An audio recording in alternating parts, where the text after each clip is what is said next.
Voy a presentarles a 4 expertos que van a charlar con nosotros en los próximos minutos. Fuerte el aplauso para Víctor Carramiñana. Él es responsable de Nueva Longevidad e Intergeneracionalidad en BBK Fundazioa. También está con nosotros Asier Arrizabalaga, presidente de Zahartzaroa, Asociación Vasca de Geriatría y Gerontología. Eduardo Fierro, cofundador de Kubu. Y también tenemos a Machalen Akasuso. Ella es arquitecta, socia de Mimo, consultora de innovación intergeneracional y decana en COAP 2014 hasta el 2020. Bueno, pues voy con vosotros, chicos, chica. Bienvenidos, muchísimas gracias por acompañarnos. En primer lugar, Víctor, empiezo contigo, si te parece. ¿Qué es la intergeneracionalidad y qué nos aporta? Bueno, antes de nada, dar las gracias, eskerrik asko hurbildu zarien guztioi. Muchas gracias a todas las personas que estáis aquí hoy con nosotros y con nosotras. Por supuesto, a todo el equipo técnico y todas las personas que están detrás, que esto no es fácil de montar, de organizar. Y claro, bueno, en este caso a las personas que nos acompañan también encima del escenario. Les podríamos llamar bidelagun o compañeros de viaje porque estamos coincidiendo también en varios eventos. Disculpar también por mi voz, estoy un poquito acatarrado. Se te entiende estupendamente, perfecto. Y bueno, respondiendo directamente a la pregunta, ¿qué es la intergeneracionalidad? Bueno, la intergeneracionalidad puede tener diversas definiciones, pero si nos dirigimos directamente a lo que es la propia palabra, pues tenemos inter y generación. Entonces, de aquí podemos extraer de alguna forma ese inter o ese entre y generación. Entonces, relación o práctica entre diferentes generaciones, teniendo en cuenta que estas generaciones no han de por qué ser calificadas o clasificadas por edad, no únicamente. También pueden estar clasificadas pues, por el avance o el estudio de un arte o de una acción. ¿Por qué es tan importante para nosotros, para nosotras? Bueno, tal y como decía Koldo, hace muy poquito, el jueves pasado, presentábamos BBK Topa junto con su manifiesto y su campaña y podremos ver ya en calle, por Bilbao, en diferentes medios de comunicación también, qué es lo que queremos trasladar. La intergeneracionalidad, como la propia palabra nos puede hacer ver, es muy larga, una palabra muy larga, pero que también trae muchos beneficios. En esta campaña pues aludíamos a la amistad, a la conexión, a la experiencia, pero bueno, aprovechando todas las letras, pues bendita palabra, con tantas letras, también tolerancia, innovación, diversidad, apoyo, convivencia. Podríamos estar aquí nombrando esos beneficios durante largo y tendido. Pero bueno, lo que nos trae aquí, por lo que queremos trabajarla, es porque creemos de verdad que dado y siendo algo que se ha dado de forma natural, de forma espontánea en diferentes espacios, consideramos también que de ponerla en marcha en la ideación de proyectos, de experiencias, de prácticas, podemos llegar a esa cohesión social, podemos llegar a utilizarla como una herramienta más, una práctica más a tener en cuenta en ese diseño del día a día, porque todos estos beneficios que traen no van a surgir siempre de forma natural y espontánea.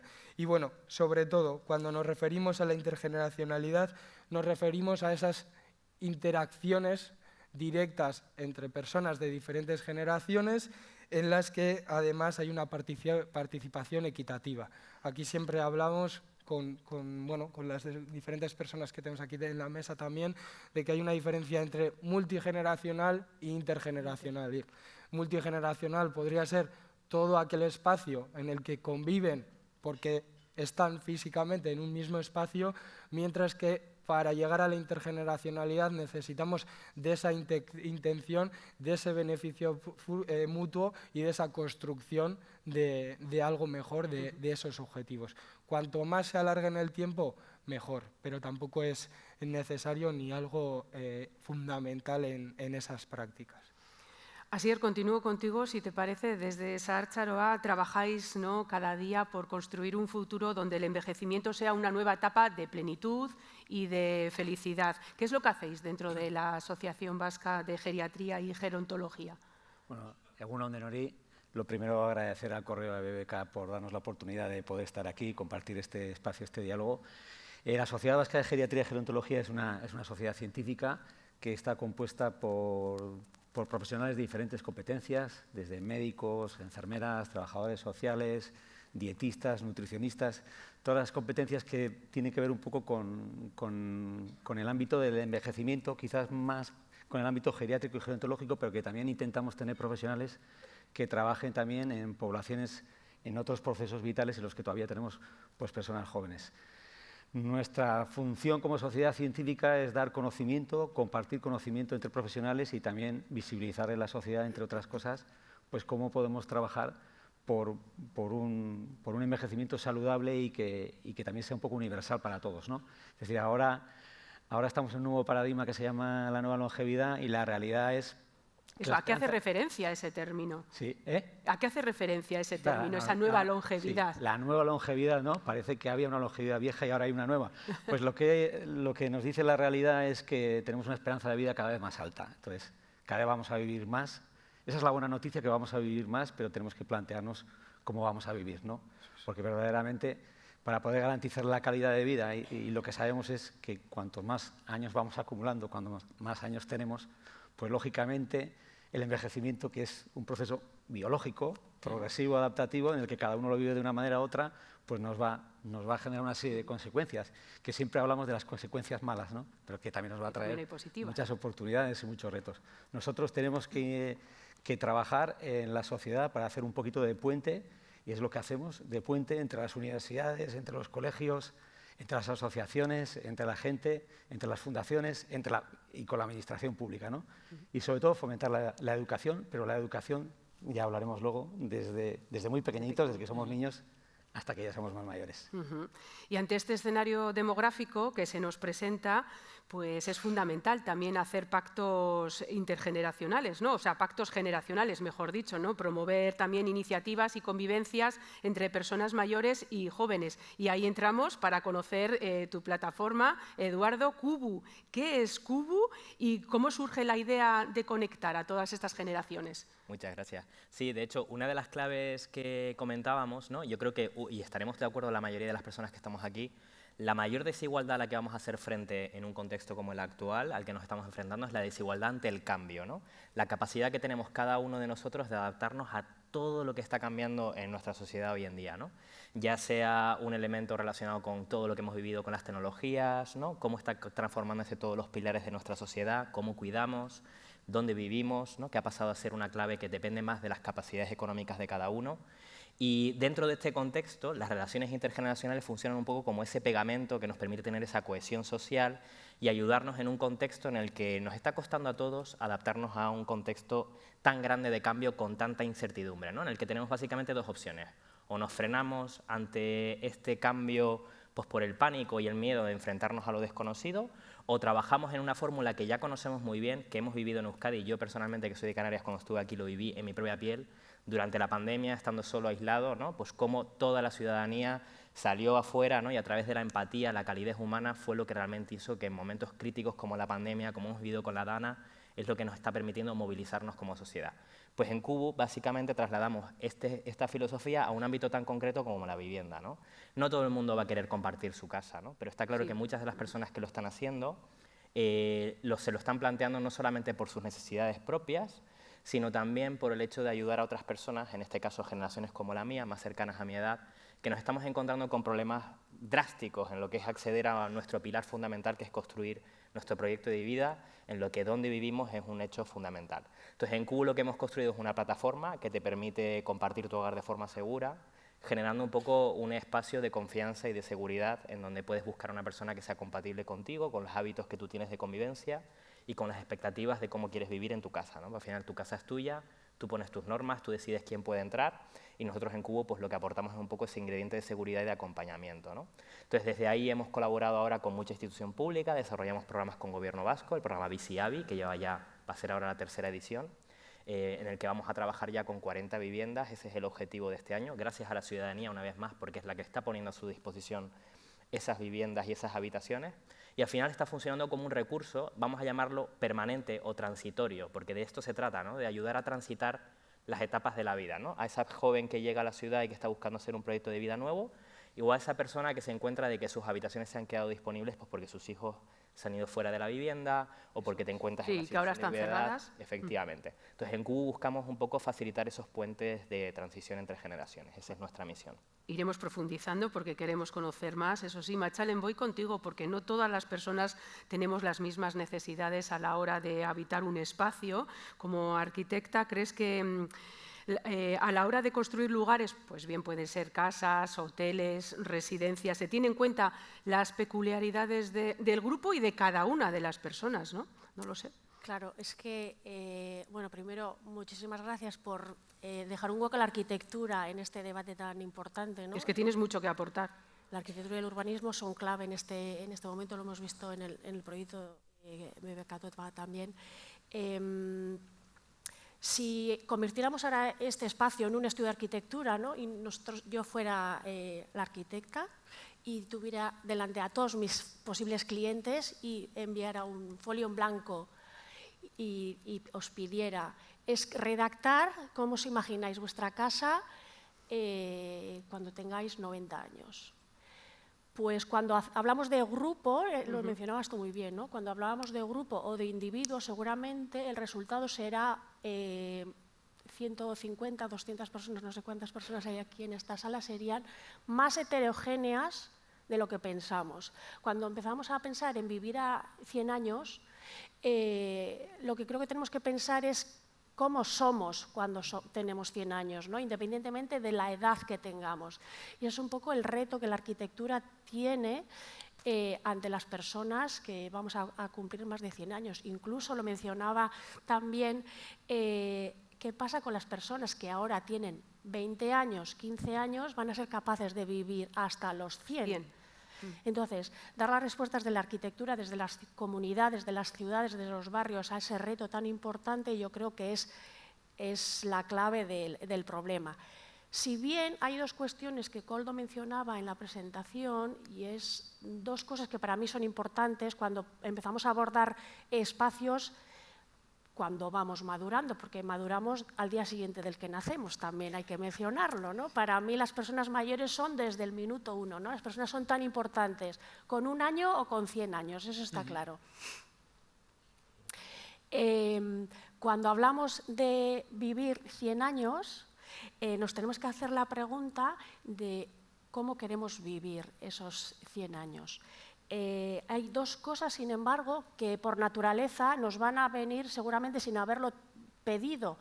Y una es la pérdida de las facultades físicas, lo comentaba Koldo al principio, y la segunda es las capacidades de sostenerme en la comunidad, de que la comunidad, que esté incluida dentro de la comunidad o esté excluida y que, por ejemplo, por un tema de edadismo, yo me sienta excluida de la edad, ¿no?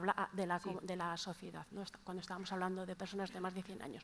Entonces, ante esas dos cuestiones, yo creo que sí hay una respuesta homogénea, ¿no? Es pensar en accesibilidad, la gran pata de la arquitectura y del urbanismo, y el tema de la participación, cómo desde la arquitectura y el urbanismo permitimos esas relaciones, cuando hablamos de intergeneracionalidad, incluso cómo desde la arquitectura y el urbanismo podemos garantizar esa paz y esa dignidad también en soledad, ¿no? Cuando queremos realizar una actividad, pero que seamos nosotros dueños de nuestra vida y que la arquitectura y el espacio favorezca esa voluntad. Víctor, ¿cómo está cambiando el concepto de envejecimiento en la sociedad actual? Y si se necesitan, ¿no? Todos esos espacios de encuentro. Sí. Está cambiando lamentablemente más despacio de lo que nos gustaría. El daño que ha hecho ese estigma sigue ahí. Tenemos esa necesidad de cambiar la narrativa. Es algo que diría que a nivel general estamos impulsando desde diferentes entidades, instituciones, de todo tipo, pues como hablábamos, desde deportivas, desde más sociales, culturales, etcétera, y sobre todo es algo que está ya en la calle. Lo bonito, lo bueno de esto es que no hay que reinventar nada. Hablábamos de ese cambio de por qué longevidad, lo comentábamos. ¿Por qué ahora nueva longevidad? Parece que la de antes era una anterior.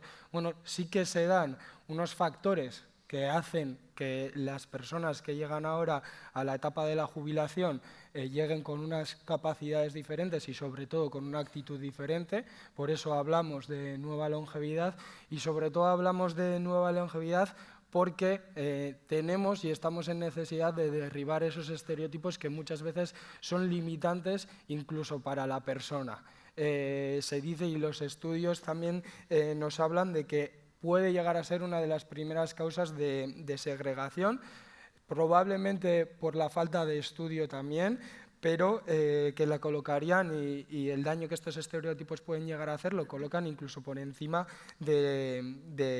perdón, un segundito, pero de discriminación por género y raza. Algo que, pues bueno, llama mucho la atención porque son factores que están en el día a día. Antes hablábamos de la información y creemos que esta segregación también por edadismo debe ponerse en ese foco también.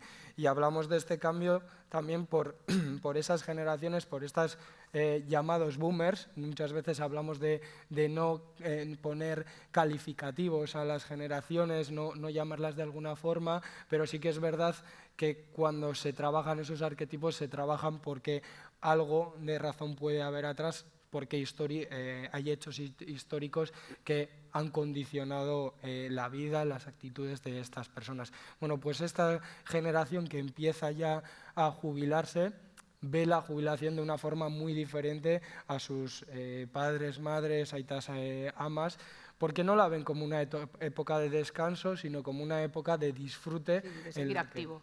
Eso es, de seguir activo, y esto es lo que tenemos que sacar a la sociedad. Porque, como decía Machalen, esa parte en la que vamos a estar con necesidad de estar más atendidos, atendidas, también va a llegar. No podemos ocultarla, no podemos obviarla, pero sí tenemos la oportunidad de disfrutar de toda esa etapa y no caer en esas actitudes más negativistas que lo único que pueden llegar a hacer es adelantar esas situaciones de dependencia. Así es, los profesionales también dedicados al campo de la geriatría y gerontología tienen una responsabilidad, ¿no?, de contribuir a la construcción de un sistema profesionalizado y con una visión siempre positiva del envejecimiento. ¿Qué medidas crees que deberían tomarse para fomentar un envejecimiento activo? Pues yo pienso que lo primero que tenemos que intentar es trabajar mucho con la educación y naturalizar el envejecimiento, ¿no? Como ha dicho ella, estamos envejeciendo desde el momento que nacemos, ¿no? Y creo que es importante el distinguir, por un lado, lo que es la edad cronológica, lo que nos dice el DNI, y otra cosa es lo que es la edad biológica, ¿no? Entonces, estamos muy acostumbrados siempre a hablar de 65 años, a partir de 65 años la jubilación, ¿no? Creo que hay que educar a los niños, a los adolescentes, a los adultos jóvenes, para entender el envejecimiento como algo natural. Por lo tanto, tenemos que hacer educación desde los niños pequeños, en las escuelas y en los colegios, a los adultos, para de alguna manera, ¿qué hacemos? Enseñar a vivir lo mejor posible, porque si vivimos lo mejor posible, vamos a envejecer lo mejor posible, ¿no? Y es verdad que vamos a envejecer más años, entonces vemos que va a haber unas necesidades diferentes, ¿no? Por lo tanto, tenemos que plantear desde los conocimientos de los diferentes profesionales qué necesidades tenemos y de alguna manera también asesorar a las administraciones para que pueda haber cambios en las diferentes políticas. Como bien decía Diego Bernardini es un geriatra y fisioterapeuta que además participó en el Congreso Internacional de Nueva Longevidad que organizó BBK hace ya varios años. Él dice que al final el poder vivir más años y garantizar que esos años también sean de calidad, que no sean muchos años cargados de discapacidad, hace que tenga que haber una educación, una implicación de todos los agentes para que podamos compartir experiencias y que podamos poner en duda muchas cosas. Una de las cosas que podríamos poner en duda si la jubilación tendría que ser a los 65 años o no, o si en algunos casos pues podríamos tener posibilidad pues para que la gente que se encuentra activa y bien con ganas que pueda seguir trabajando. Ver también la posibilidad de que las personas que ya se jubilan puedan tener un rol más activo, más participativo también en las políticas, ¿no? Que puedan ser más protagonistas, porque, bueno, se supone que cuanto más vamos envejeciendo, pues también tenemos más sabiduría, ¿no? Entonces, todo eso es lo que tenemos que intentar recoger todos los profesionales e intentar, pues bueno, organizarnos, desarrollar jornadas y, sobre todo, mucha formación y mucha divulgación, ¿no? Porque podemos hacer muchas cosas y lo que tenemos que tener en cuenta es que tenemos una diversidad también, ¿eh? No vayamos a ver solamente a la gente por la edad, sino tenemos una diversidad funcional. Cada persona envejece de una manera diferente. Yo he trabajado 30 años en el ámbito de discapacidad intelectual, trastorno espectro autista, con personas con parálisis cerebral y con personas con enfermedad mental, ¿no? Digo esto porque cuando nosotros podemos tener una situación vital, bien al principio de la vida, que ya nos lleva a una discapacidad, una dependencia, también vamos a envejecer más rápido, ¿no? Y va a haber situaciones en la vida que nos van a hacer que estemos en un proceso de envejecimiento biológico prematuro. Y eso también tenemos que tenerlo en cuenta a la hora de intentar desarrollar todo esto para que podamos tener pues, una comunidad inclusiva, podamos tener una comunidad en la que los espacios sean facilitadores, los entornos naturales en los que estamos e incluso plantear diferentes sistemas de unidades convivenciales, ¿no? Entonces, por lo tanto, ahí pues, tenemos un trabajo de divulgación y de generar sinergias con la gente para presentar proyectos y ayudar también a la Administración para que sus políticas pues, puedan ser más eficientes. Desde CUBU, Eduardo, nos has contado que unís, ¿no?, en espacios habitacionales a la gente joven con la gente mayor. También es una manera de promover la inclusión social, ¿no? Y ese bienestar emocional que sea mutuo, ¿no?, de apoyo mutuo. Sí, efectivamente. En general, en los casos que tenemos, lo habitual suele ser eso, ¿no? Habla mucha gente, pues la pérdida de esa sensación de apatía muchas veces, ¿no? Te da energía, motivación, también te genera pues, unos ciertos aspectos revitalizantes relacionados con compartir un espacio vital con una persona que por su transición de vida en la que se encuentra, pues hay un enriquecimiento mutuo, ¿no? Por parte de las personas que entran como alojadas en las viviendas, pues nos comentan mucho la sensación de familiaridad, de que echaban mucho de menos los hogares. Hay que tener en cuenta que las familias han cambiado.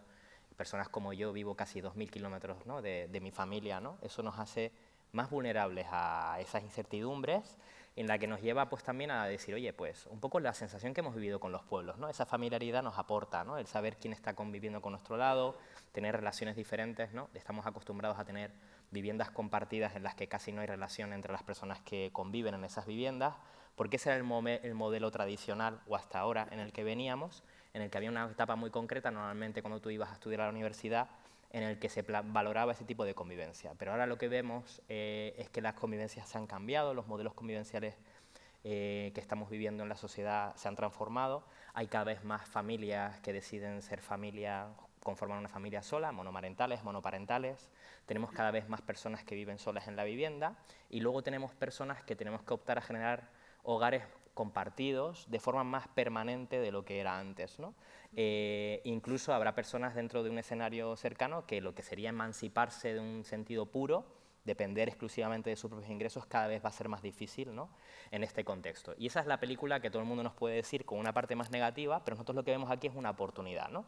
Entonces, efectivamente, podemos generar programas e intervenciones que nos permiten generar un bienestar emocional mutuo, que al final tiene un beneficio plural para todas las personas participantes y que trasladan un poco el efecto más allá del hogar, ¿no? Al final se trata de no solamente crear convivencias compartidas en una sola vivienda, sino que esto se traslade a actividades comunitarias, de ahí que participemos en programas como el manifiesto que se firmó la semana pasada, que casi 80 organizaciones unimos, pues porque entendemos que eso para Vizcaya va a ser una herramienta clave, ¿no?, generar espacios compartidos a nivel intergeneracional.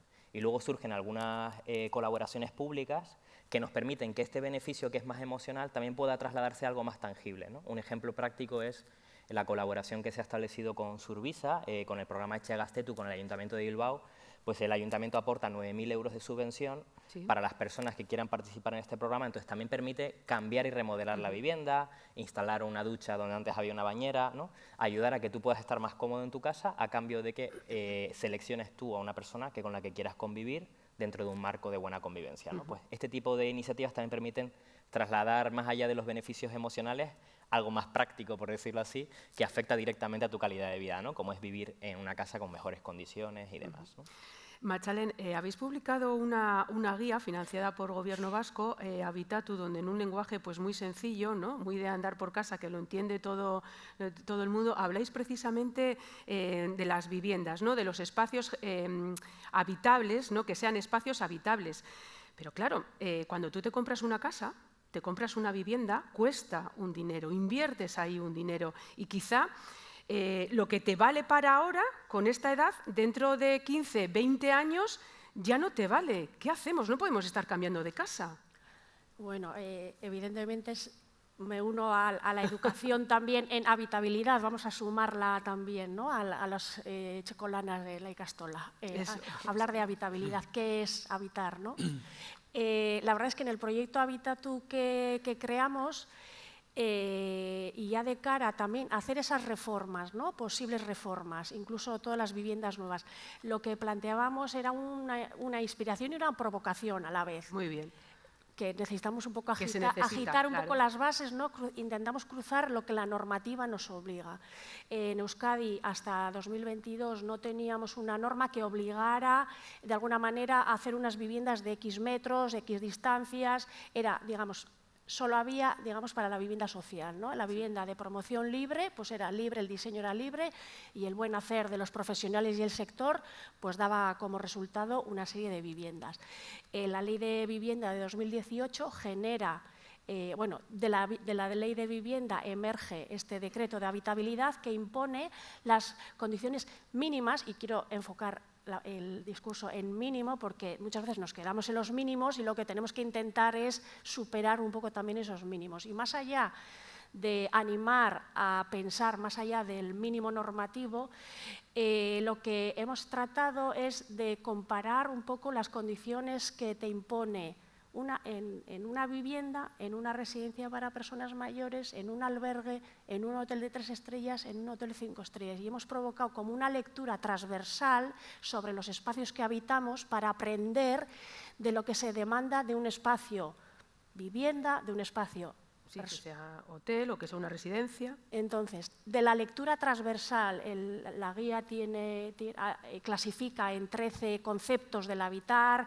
asearse, acceder, dormir, estar, lavar, tender, trabajar, disfrutar del espacio exterior, compartir espacio, bueno, vivir una vivienda. Clasifica todos los conceptos, más de 500 ideas escritas que nos ayudan a pensar más allá de mi casa como una vivienda, sino como un espacio donde yo voy a poder envejecer, o incluso, si ya nos adentramos en el sector del turismo, que es otra gran baza, que también si somos mayores y estamos jubilados, el número de personas que va a viajar se va a incrementar considerablemente. Los hoteles están adecuados a albergar personas maduras con ciertas limitaciones, como hemos hablado antes. Quiero decir, es una reflexión como muy transversal entre vivienda, servicios sociales, turismo. Lo que hace es, cruzamos todos los departamentos, ¿no? Para hacer una reflexión como más conjunta, para ir un poco más allá y realmente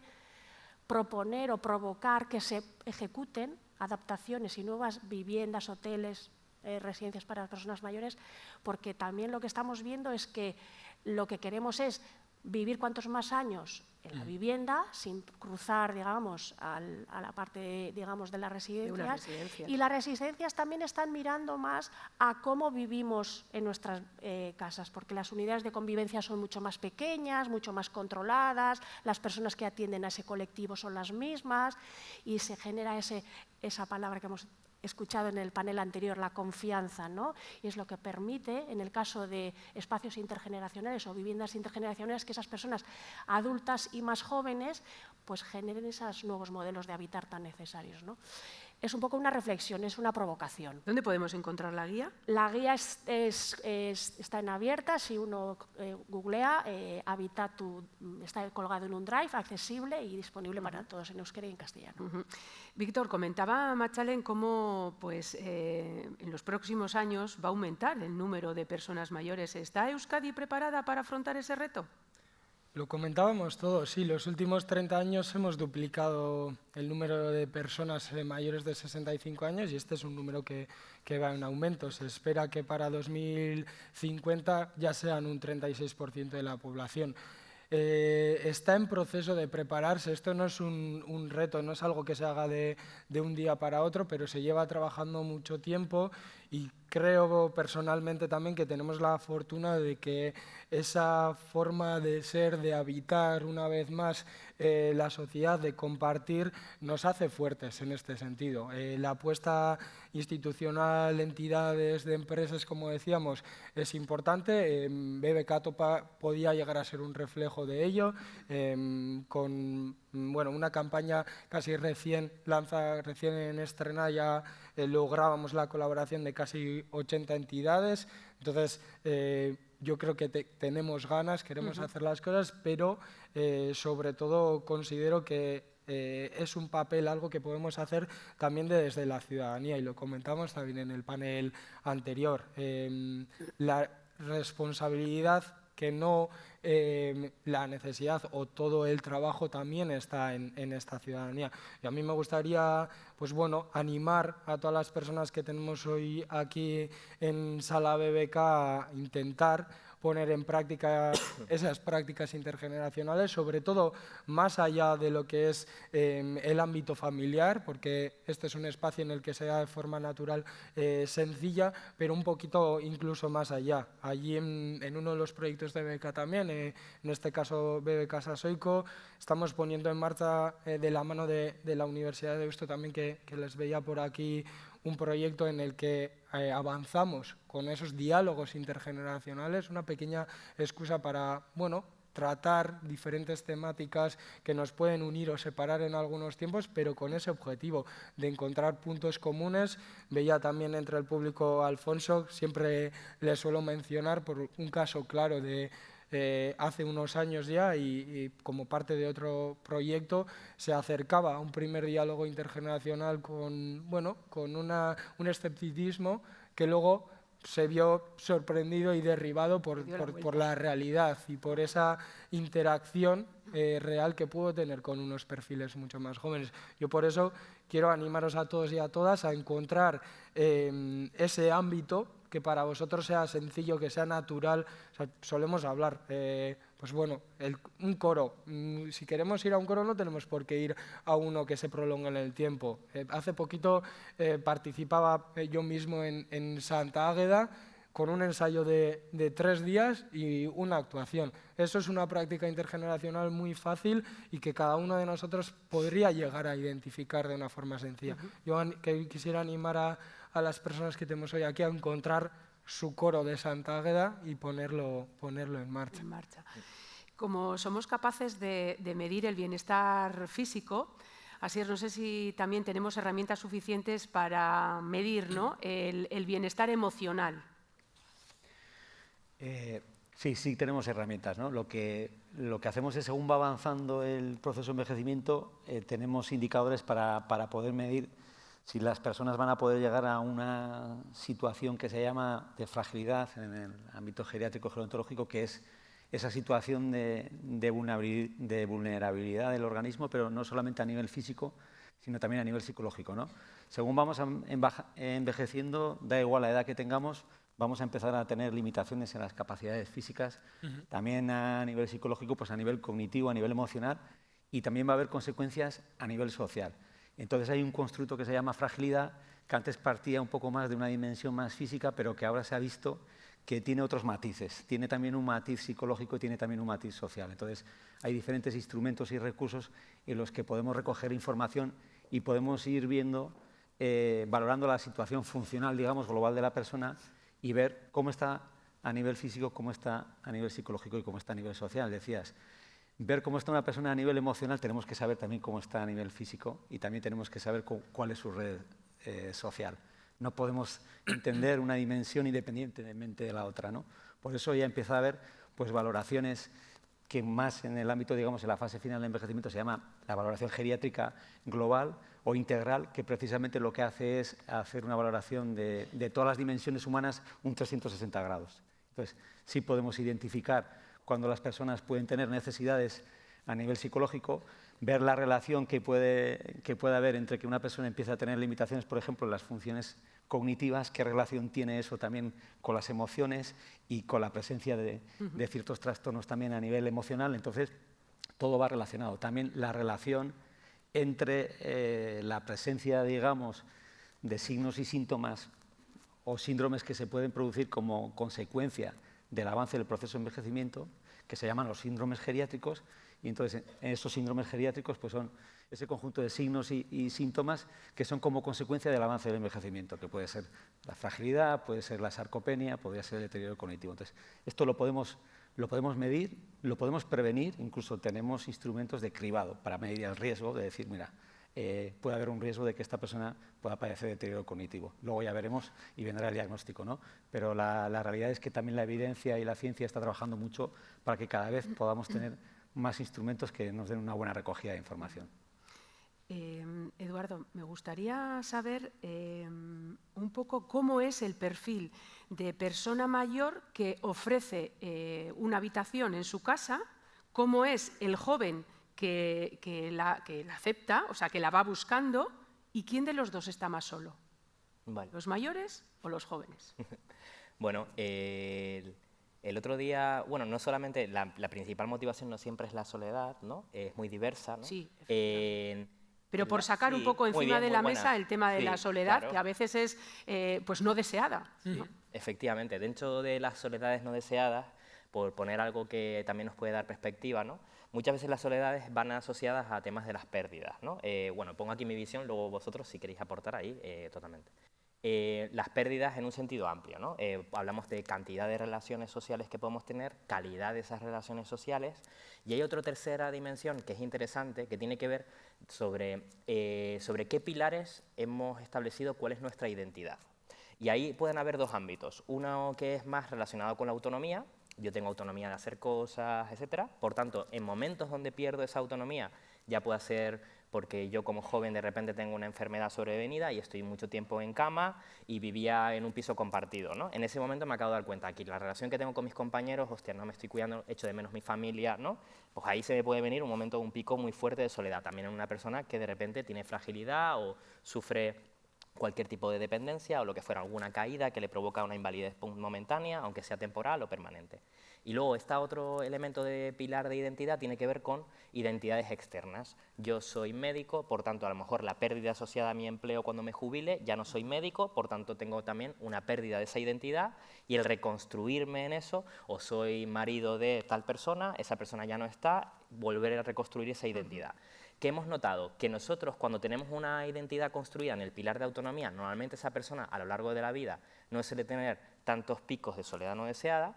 Los que tenemos nuestra identidad construida en temas más externos, pues a lo mejor sí que tenemos más picos, pues porque obviamente hay más pérdidas relacionadas con esto a lo largo de la vida. ¿Y qué nos estamos encontrando ahora? Incluso el diagnóstico que estamos haciendo en la ciudad de Bilbao, que ha salido el otro día algunos pequeños datos, pues que la que más ha crecido con diferencia en toda la ciudad y ha sido algo que estamos todavía viendo qué implicaciones puede tener, ha sido en mujeres de 18 a 29 años, ¿vale? Con diferencia ha sido el pico más alto que ha habido en la ciudad, y luego tenemos el de personas más mayores, ¿no? Entonces, ¿qué nos encontramos de las personas que se acercan a Kubu? Pues tiene que ver un poco con las transiciones que han vivido. Mis hijos se han ido fuera de casa. Ese es un punto por el que la gente se acerca al programa. Se acerca. Acabo de divorciarme. Mi pareja, ya no estoy con ella. Entonces, es el motivo por el que se acercan a Kubu personas que o bien están buscando ahora una habitación porque buscan un hogar que haya ese vínculo pues parecido a lo que acabo de... el entorno en el que yo me sentía antes, que era un entorno más seguro, más familiar, que yo estaba con mi pareja, pues ahora busco otra convivencia, o también el hecho de que quiero también compartir mi hogar dentro de esas condiciones, ¿no? familias monomarentales también se acercan en calidad de, oye, quiero compartir mi hogar, pero vive mi hijo o mi hija conmigo, entonces quiero cuidar mucho a la persona que va a entrar y demás, ¿no? Y en relación con personas mayores también mucho relacionado con la viudedad, ¿no? Ya no vivo, mis hijos no están en casa, mi pareja tampoco, pues me siento que tengo casi los mismos gastos que antes, pero también menos ingresos, y es uno de los motivos por los que me planteo, oye, ¿por qué no aprovechar una habitación vacía para que me genere ingresos, aparte de generar una relación, un vínculo con otra persona que pueda vivir? Y por parte de las personas jóvenes, nos viene mucho perfil de joven que está estudiando un máster o un doctorado, se encuentra con unas circunstancias de edad que ya vivir en un piso compartido con otros chavales no está en la etapa en la que se lo plantearía. Idealmente tampoco a lo mejor se estaría planteando compartir su hogar en un sentido puro como vivíamos antes, ¿no? Pero en el contexto actual es la vía con la que encuentra un hogar en el que se puede sentir más conectado con un vínculo con una persona, por tanto hay un cuidado mutuo que es algo que valoran y nos lo comparten, porque normalmente están lejos de su red familiar, y otro de los elementos críticos también tiene que ver con el alojamiento asequible, ¿no? La oportunidad de poder vivir en la ciudad de una manera un poco más económica, ¿no? Y esto tenemos perfiles desde máster, doctorado, hasta jóvenes profesionales que ya están en su empleo, ¿no? Y el año pasado se nos acercó ya un perfil diferente al habitual, 360 personas en el País Vasco se apuntaron como personas mayores de 65 años buscando compartir hogar también. Y nos está viniendo cada vez más un perfil que con su pensión anterior podían pagarse una vivienda en alquiler, pero ahora con el contexto actual solamente pueden recurrir a una habitación y se encuentran con el edadismo, una vez más, que les está haciendo de barrera para poder compartir hogar, porque la mayoría de las viviendas que están compartidas están pensando en alquilar a un chaval o lo que fuera. Y esas personas están encontrando en Cubo también un espacio donde pueden intentar... ¿Y a cuántas personas habéis unido ya, más o Pues menos? nosotros en Euskadi ahora, con Gobierno Vasco este año, el objetivo es 40 viviendas dentro del programa de Biziabi. En Etxeagastetu tenemos un objetivo de 10. Y nosotros hemos generado hasta ahora 140 convivencias en lo que llevamos de trayectoria. Son 240 personas que han convivido bajo Cubo, unas 27.000 noches, que nos gusta medir las noches de convivencia pues porque te ayuda a ver un poco la perspectiva del impacto, ¿no? Que puede haber detrás. Machalen, queremos espacios habitacionales, ¿vale? Pero aquí también tienen que hacer algo los promotores, las industrias. Normalmente la gran mayoría de los pisos de las casas están ya hechas, están ya construidas. Los nuevos no, que igual esos nuevos sí que se pueden hacer más habitables. Pero ¿qué hacemos? Aquí todos los agentes son importantes. No estamos acostumbrados, ¿no?, a vivir o no sé, o a ir a espacios y probar. Voy a probar en este espacio, mira qué bien, me lo han construido nuevo y es perfecto. Nos tenemos que acostumbrar también a eso. Sí, a ver, sería muy reduccionista pensar que la solución de este problema solo está en una de las cajas del sistema, ¿no? O sea, que es un problema que desde la intergeneracionalidad también, ¿no?, se abre un poco el desafío del reto a todos los agentes que pueden contribuir a solucionarlo. Sí es cierto, lo comentaba Eduardo, que no estamos viviendo momentos excepcionalmente buenos desde el punto de vista del mercado, ¿no?, donde poder encontrar esa tipología que podría facilitar, y que todos estos procesos son muy lentos, lo comentábamos antes, que hay que seguir picando piedra, que hay que seguir hablando, que hay que seguir hablando de habitabilidad, que hay que seguir hablando de superar miedos, desconfianzas, que hay que seguir practicando, y la experiencia que viven pequeños grupos, asociaciones de personas que dan el paso para intentar promover, ¿no?, motu propio, un espacio intergeneracional, lo que nos comentan es que cuesta mucho tiempo, ¿no?, mucho tiempo conseguir el objetivo, ¿no?, de una vivienda pues, adecuada a las personas las que quieren vivir. Hay pasos que se está dando. El Plan General de Bilbao actualmente ha hecho una modificación del plan para incorporar los co-living. O sea, el marco regulatorio es una herramienta muy potente que tenemos para facilitar que puedan darse estas nuevas viviendas, ¿no? Programas, hay que seguir picando piedra, pero todos juntos, ¿no? Con una visión mucho más holística, rompiendo incluso la barrera de la edad. O sea, yo voy a provocar aquí también. Muy bien, o sea, desde 0 a 100 vamos a hablar de todas las edades, de todas las circunstancias vitales, de todas las necesidades. Es un trabajo, hay que destinarle muchas horas porque es muy complejo, pero bueno, todo lo que podamos sumar, digamos que será interesante. Veo el tiempo y se nos va. Entre las manos, y tengo tantas preguntas, todavía me quedan muchas más por haceros, pero Víctor, ¿cuáles son, por ir finalizando, ¿no?, un poco los desafíos o los retos en los cuidados a las personas mayores? Los retos a las personas... Bueno, los retos son muchos. Para empezar, es una pregunta compleja de lanzar. Creo una vez más que se está trabajando mucho en ello. Por un lado, consideramos que cuando la población también está envejeciendo, siendo más longeva, llegamos a un punto también en el que la acumulación de personas que necesitan de cuidados también será mayor.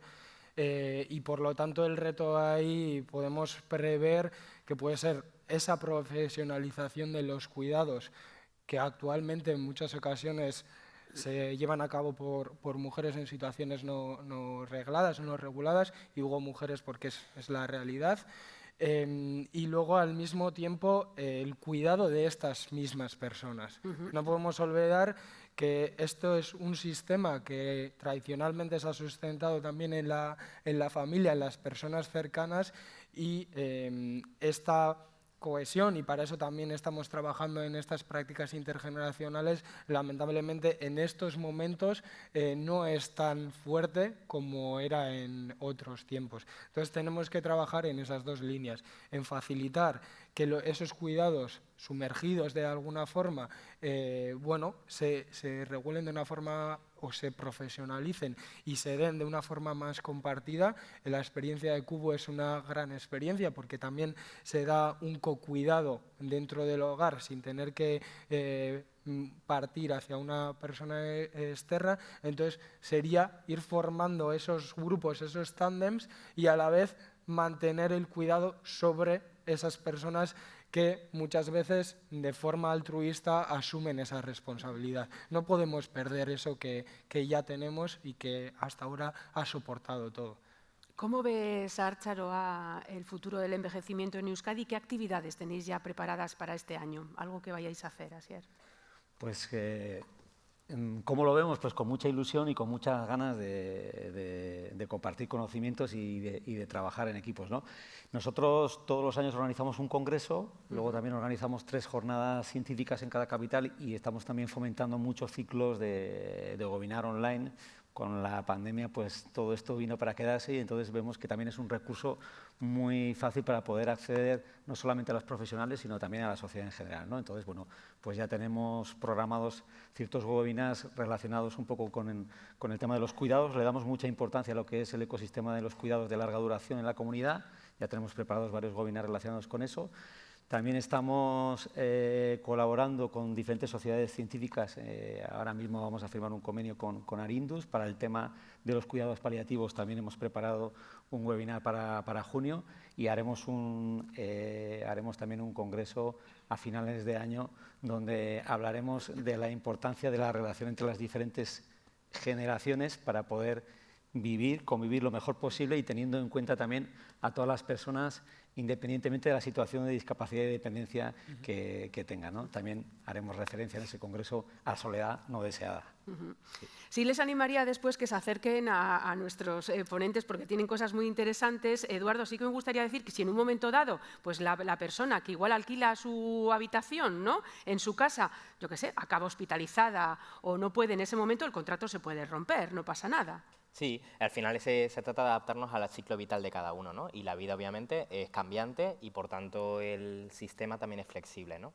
Lo que buscaríamos en ese caso es resolver el contrato y ayudar en la salida de la persona que está en la vivienda de la forma más respetuosa y más rápida posible, ¿no? De hecho suele ocurrir, ¿no? Tenemos que adaptarnos también a las circunstancias de cada uno, ¿no? Tú puedes compartir tu vivienda y a lo mejor en verano que viene tu familia no querer hacerlo, ¿no? Se trata de ser un programa flexible que se adapte a las circunstancias de cada uno.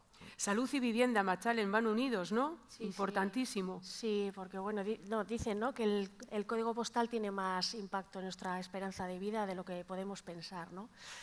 También hay disciplinas que se están ahora trabajando bastante en neuroarquitectura, el impacto que la belleza de un espacio puede influir en nuestro bienestar y confort. Bueno, hay mucho trabajo que se está haciendo desde las disciplinas distintas. Medicina y arquitectura van unidas, sí o sí, eso es una realidad. y a ver, y uniremos cultura y arquitectura, y uniremos salud y psicología, o uniremos periodismo y cultura. Digamos que vamos a cruzarnos, tener una mirada mucho más abierta, en la que se fundamenta también la intergeneracionalidad, ¿no? A abrir un poco el espacio para abordar el reto y luego superemos las edades. Muchísimas gracias a los cuatro. ¿Se me queda algo? Se me quedan muchas cosas, lo sé, pero ¿os gustaría decir algo? Así para finalizar, como muy brevemente, a modo de titular, como a mí me gusta decir. Yo lo decía antes, la intergeneracionalidad está en la persona también, buscar esa interacción y animar una vez más a encontrar ese Santa Águeda que comentaba. Puede ser así de fácil, de verdad. Muy bien, pues lo dicho, mila esker, gracias. Eskerrik asko.